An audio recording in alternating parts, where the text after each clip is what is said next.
Yo, what's up? Magandang gabi sa inyong lahat. Mag-update lang tayo ngayong araw dahil busy tayo. Hindi tayo nakapag-vlog kanina dahil maingay ang kapitbahay natin. May birthdayhan. So hanggang ngayon ay may nagpapatugtog pa rin, kaya tayo ay mag-update lang saglit. So ito na natin mga unit na available. Ito isa may ari na yan. Tapos yun yung walang ducting.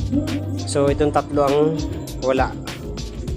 So malala natin kung kanina mapupunta yung tatlo na yan. Dapat ito dadaan ng kahapon, kaso wala palang pasok yung may-ari, kaya sa ngayong week na lang daw niya dadaanan. Tapos ito naman dito lang mapupunta yan sa kapitbahay natin. So tatlo na lang yung may iwan. So lahat yan may ducting. Yan, small pan yung gamit natin dyan. Mas nagagandahan kami, mas maaluan sa amin yung ganyan eh. Kaya yan yung dinesign ulit natin. Ayan. Ito na yung mga unit natin ngayong araw. So bali nakapag-produce na tayo ng 7 piraso na sold na yung dalawa nung Biyernes sa kahapon. So bali mayroon pa tayong 5 na nandito.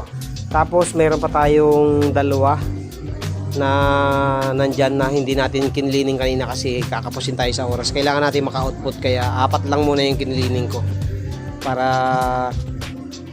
maka-output tayo hanggang hapon. Okay na yan, ready na lahat yan. Kompleto na yan, pati yung tangke.